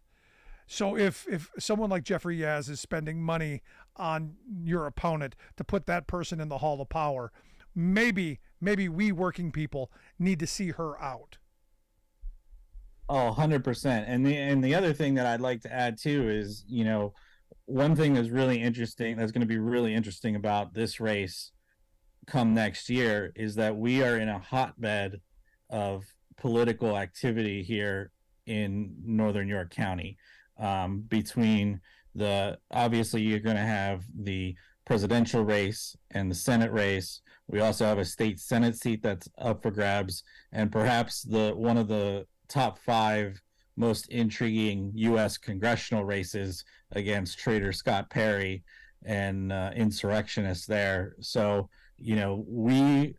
this is going to be a very politically active area come next year, and we're ready to gear up and to take the fight to them. Yeah, final line of questioning on this, because education to me is a huge part of this. And as we talked about in the break before coming into this segment, you've got these maniac moms for misery who are out here causing all kinds of chaos. Your opponent being right into the mix of all of that stuff. Public education to me is very important. If we working people lose access to public education, well-funded, high-quality community schools, there's no going back. There's no undoing the damage that will happen to future generations. So for me, this is one of those hills that I hope people, especially folks like you, are willing to take the hill and fight for.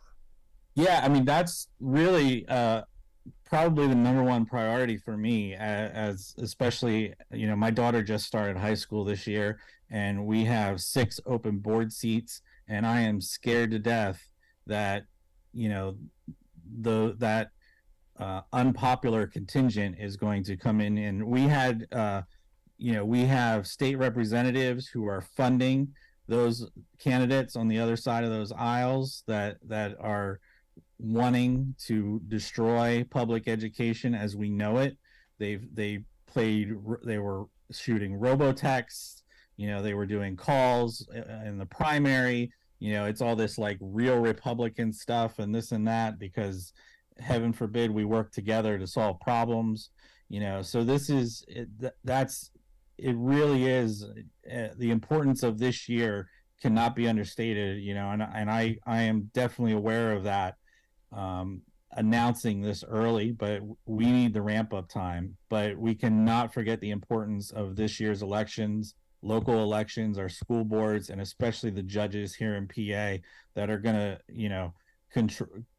could have a tremendous impact on even what happens next year. So, twice a year, every year.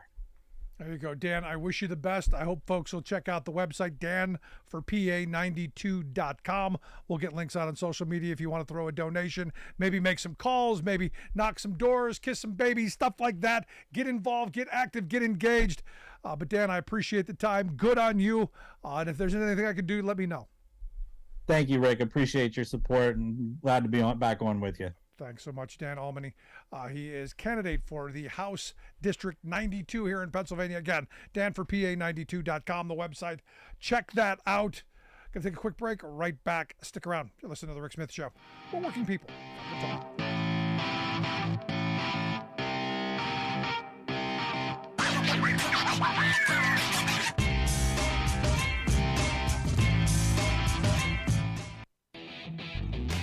Are you tired of think tank approved corporate news and commentary? Are you tired of CEOs telling you what to think, who to hate, and who to vote for? Well, welcome to the Rick Smith Show. We don't take orders from some boardroom, and we don't do focus groups or talking points. We don't work for them, and we never will. I'm Rick Smith, and I work for you. Join us daily at thericksmithshow.com and download the podcast and never miss a minute.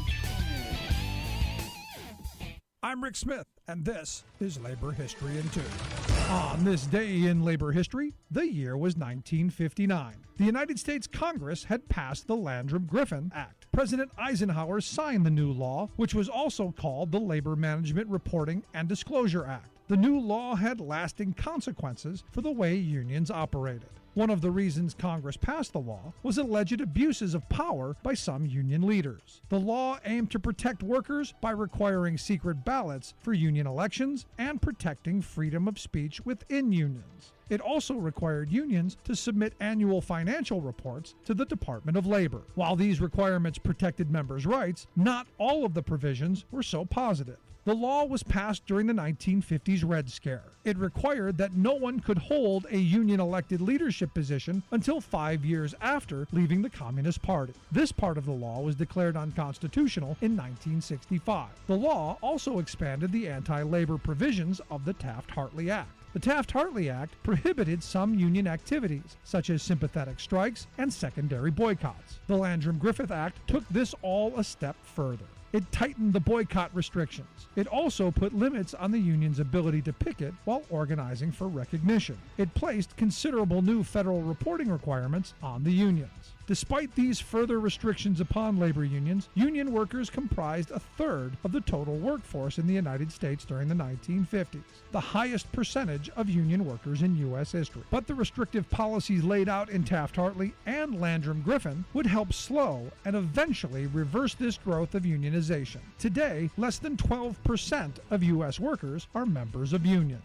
Labor History in 2 brought to you by the Illinois Labor History Society and The Rick Smith Show. For more information, go to laborhistoryin2.com, like us on Facebook, and follow us on the Twitters at Labor History in 2.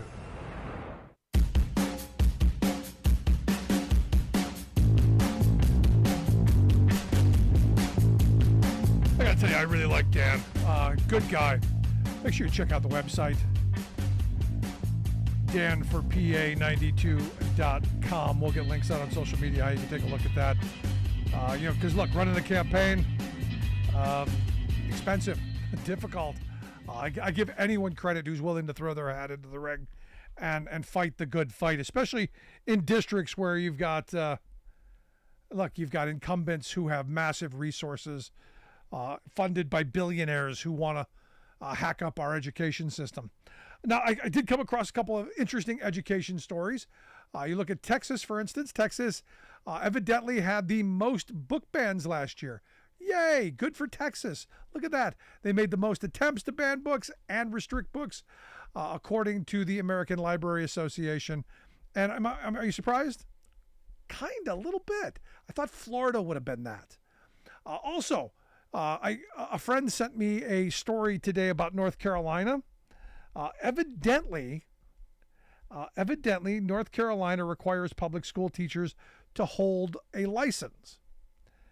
And according to this person who sent me this story, evidently North Carolina is now sending public funding to private schools, private religious schools.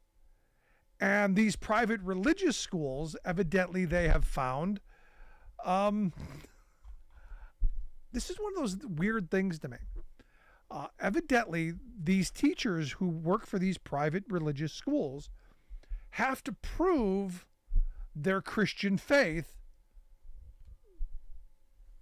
I can't believe I'm going to say this. This is one of those things where you go, I don't even know how you get into a situation like this. But evidently, in order to prove their faith, they have to speak in tongue. They have to speak in tongues, whatever that means. Now, I've seen people do this, and I've often asked them where they learned it.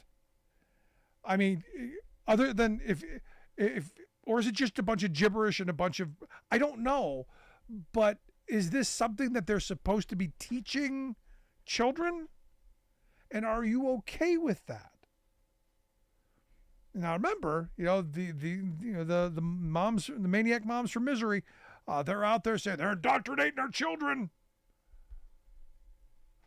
I'm quite concerned about this whole speaking in tongues thing. I'm quite concerned with this being a requirement. I'm in this spot where I don't think tax dollars should go to that. I just don't. And the weird thing is look, I used to believe that, people of faith were good, decent, honest people.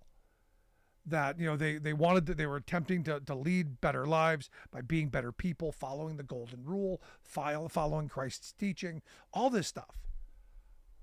But I got to tell you, some of our religious extremist folks are a bit kooky. I mean, Christian Sharia law is not far down the road. And I was reading this story today about, again, religious folk who they evidently were doing this vlog on YouTube about parenting. And her name is Ruby Frank. Evidently, she's facing a whole bunch of child abuse charges because evidently her kid went to the neighbor looking for food and water, and then the neighbor happened to see an emaciated, malnourished child with duct tape around their extremities, and called the police. And the police went and then arrested this woman and her cohort on felony charges and no bond, as I understand it, this part. Each charge 15 years in prison, possibly.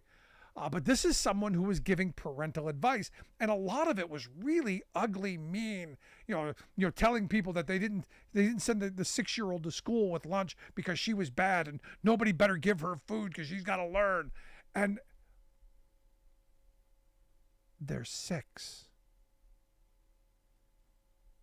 And again, this woman justified all of this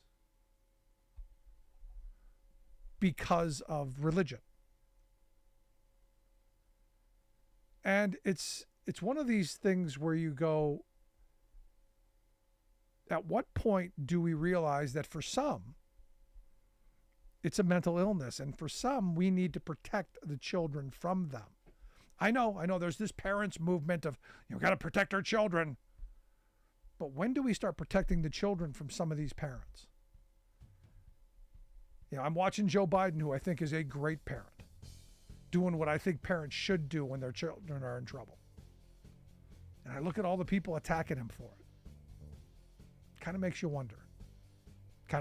Want to hear your thoughts, though? Email me, rick@thericksmithshow.com. If you miss any portion of the program, podcast, always there, always available, free, entertaining, and accessible, and shareable. Make sure you share with your friends, coworkers, all of that. I appreciate you tuning in. We'll see you back here next time. You've been listening to The Rick Smith Show. Email Rick at rick@thericksmithshow.com. Until next time, this has been The Rick Smith Show, where working people come to talk.